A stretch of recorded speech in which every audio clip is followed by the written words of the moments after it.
예수님께서 갈릴리를 떠나 북쪽으로 이방인의 땅인 두로와 시돈 지방으로 깊이 들어가셨습니다. 오늘날의 레바논 해안 지역인데요. 옛 가나안 땅의 북쪽 끝자락이었어요. 그동안 예수님을 무너뜨리기 위해서 호시탐탐 기회를 노리던 바리새인과 서기관들과의 치열한 논쟁을 뒤로하고 예수님은 유대 지경을 벗어나서 이방 땅으로 깊숙이 들어가신 것입니다. 바로 그곳에서 한 가나안 여인이 예수님을 향해 달려옵니다. 유대인들이 그토록 무시하고 또 멸시하고 부정한 자라 여겼던 가나안 이방 여인이었습니다. 그녀의 가슴에는 깊은 고통과 피눈물이 맺혀 있었습니다. 사랑하는 딸이 흉악한 귀신에 들려 고통을 받고 있었기 때문이죠.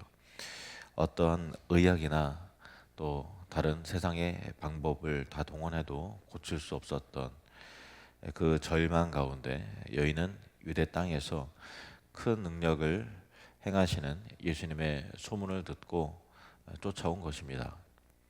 그리고 예수님을 향해 온 힘을 다해 소리치기 시작합니다. 주 다윗의 자손이여 나를 불쌍히 여기소서, 내 딸이 흉악하게 귀신 들렸나이다. 이 여인의 외침에는 예수님을 메시아로 알아본 절박한 신앙이 담겨 있었습니다. 이 이방 여인의 간절하고 절박한 부르짖음에도 불구하고 오늘 본문 23절은 참으로 뜻밖의 장면을 우리에게 보여줍니다. 23절 상반절에 보면 예수는 한 말씀도 대답하지 아니하시니, 우리가 알기로 예수님은 고통받는 자의 신음에 응답하시고 눈물을 닦아주시는 사랑과 자비의 주님이신데, 오늘 주님은 이상할 정도로 차갑고 냉정하고 냉담하셨다는 것입니다. 주님의 이 냉담한 침묵은 이 여인에게 큰 절망의 두꺼운 벽이었을 겁니다. 게다가 함께 따라가던 제자들은 귀찮다는 듯이 주님께 요청합니다. 23절 하반절, 그 여자가 우리 뒤에서 소리를 지르오니 그를 보내소서. 제자들에게 이 이방 여인은 그저 시끄러운 소음이자 자신들의 평안한 행진을 방해하는 귀찮은 존재에 불과했습니다. 예수님의 거절은 여기서 끝나지 않았습니다. 여인이 더 가까이 다가와서 주님 앞에 엎드려 주여 저를 도우소서라고 절박하게 간청할 때 주님께서는 더욱 무거운 대답을 하십니다.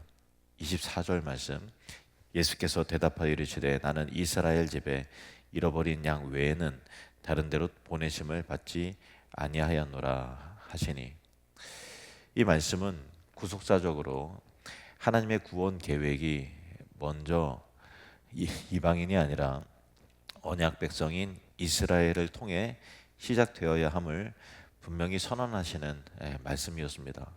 그러나 당사자인 이 여인에게는 자신의 이방이라고 하는 신분, 태생적인 한계가 구원의 문을 가로막는 두꺼운 장벽처럼 느껴졌을 겁니다. 예수님은 여인의 중심에 있는 믿음의 깊이를 드러내시기 위해서, 그리고 제자들의 이기적이고 배타적인 시선을 깨뜨리시기 위해서 의도적인 침묵과 냉담한 거절의 시험대를 펼쳐내시는 것이죠. 여러분도 침묵의 자리에 서본 적이 있을 겁니다. 간절히 무릎을 꿇고 또 눈물로 부르짖지만 응답이 없고 오히려 허공을 치는 것 같은 그런 날도 있는 겁니다. 하지만 예수님의 침묵은 거절이 아니라 우리 안에 감추어진 주님을 향한 진정한 믿음을 드러내시고 또 일깨우시는 사랑의 손길입니다. 거듭되는 거절과 주님의 냉정한 선포에도 이 여인은 물러서지 않았습니다. 오히려 더 가까이 나아가서 주님 앞에 엎드려 절하고 무릎을 꿇습니다. 그런데 여인의 기대를 꺾는 더 충격적인 말씀을 일만의 기대의 마음도 완전히 싹을 잘라버리고 쐐기를 박는 듯한 말씀을 하십니다. 26절 말씀. 대답하여 이르시되 자녀의 떡을 취하여 개들에게 던짐이 마땅하지 아니하니라. 사람을 보고 계란이, 유대인들이 이방인을 비하할 때 쓰던 거친 표현을 주님께서 직접 사용하신 겁니다. 웬만한 사람이라면 이 순간 굳은 얼굴로 뒤돌아서거나 내가 당신을 선한 사람인 줄로 잘못 알았노라고 저주하거나 원망했을 겁니다. 그러나 이 여인의 반응은 우리의 일반적인 상식과 상상을 초월합니다. 뛰어넘습니다. 27절에 여자가 이르되 주여 올소이다마는 개들도 제 주인의 상에서 떨어지는 부스러기를 먹나이다. 여인은 주님의 이 엄격한 말씀에 오히려 전적으로 동의합니다. 주님 맞습니다. 당신이 보는 것처럼 저는 개인지도 모릅니다. 자신은 자녀의 떡을 당당히 요구할 자격이 없는 이방인, 즉 개와 같은 존재가 맞다고 고백을 하는 겁니다. 여인은 자신의 자존심과 의로움을 내세우지 않았습니다. 아무리 그래도 그렇지 사람을 개 취급하는 것이 말이 되냐고 역정을 내지도 않습니다. 오직 주인의 밥상에서 떨어지는 아주 작은 부스러기 같은 은혜라도 좋으니 오직 자비만을 베풀어 달라고 매달리는 겁니다. 여인이 바라본 예수님은 너무나 풍요롭고 부유하신 분이었습니다.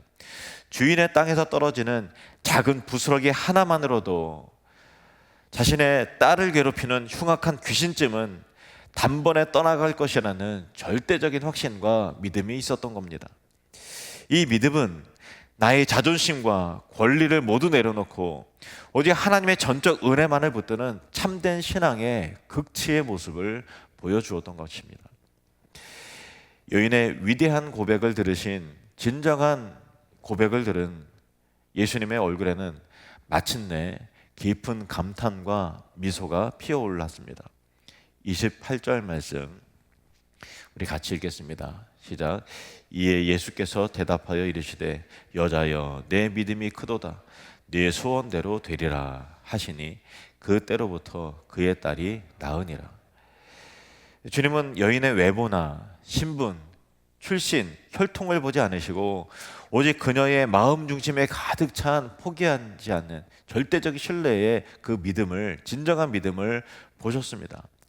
마태복음 전체를 통틀어서 예수님께서 이토록 이방인의 믿음을 격찬하신 경우는 매우 드뭅니다. 유대인들은 자신들이 하나님의 언약을 가졌다고 자부하면서도 정작 메시아이신 예수님을 거부하고 배척했죠. 반면에 아무런 권리도 없었던 이 이방 가나안 여인은 주님의 은혜가 아니면 살 수 없다라고 하는 정적인 매어달림과 전적인 신뢰로 구원의 문을 열었던 것입니다. 여자여 내 믿음이 크도다 네 소원대로 되리라. 예수님의 이 선포는 이스라엘이라고 하는 좁은 울타리를 넘어서 믿음을 가진, 포기하지 않는 믿음을 가진 모든 자에게 하나님의 구원과 은혜가 차별 없이 흘러갈 것임을 선언하는 것입니다.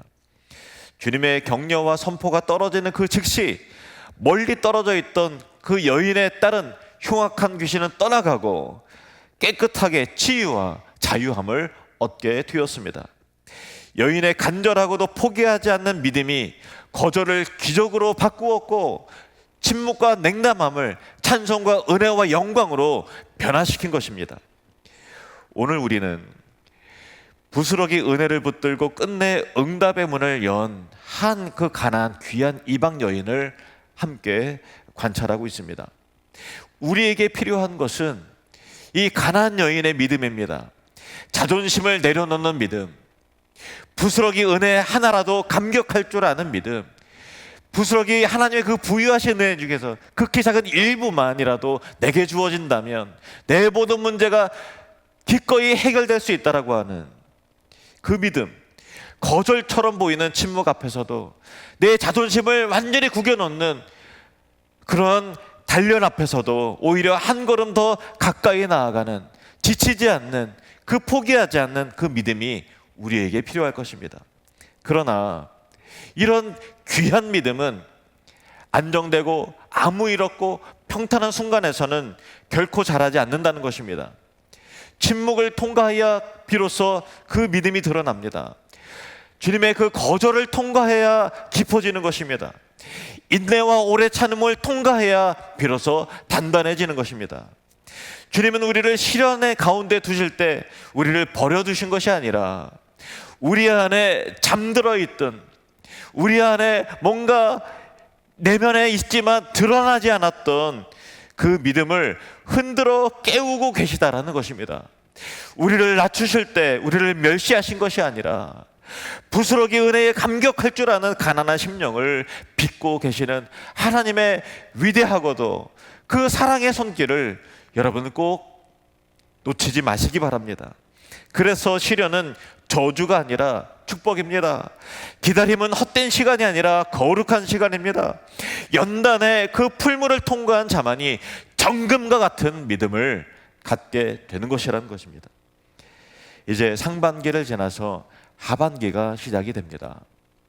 인내와 기다림의 순간들, 낮아짐과 자기 부인에 요구되는 이 시험과 단련의 순간들을 지나오셨고 또 혹은 앞에 기다리고 계신 분들도 있을 겁니다. 그러나 모두 다 통과하고 승리하시기를 축복합니다. 주님께서 여러분 모두에게 이와 같은 음성을 들려주시기를 축복합니다. 내 믿음이 크도다. 내 소원대로 되리라. 내 믿음이 크도다. 내 소원대로 되리라. 이 놀라운 은혜의 말씀이 여러분의 삶과 또 자녀들과 가정과 직장과 또 남편과 삶의 모든 현장 속에 있기를 주님의 이름으로 간절히 축원합니다.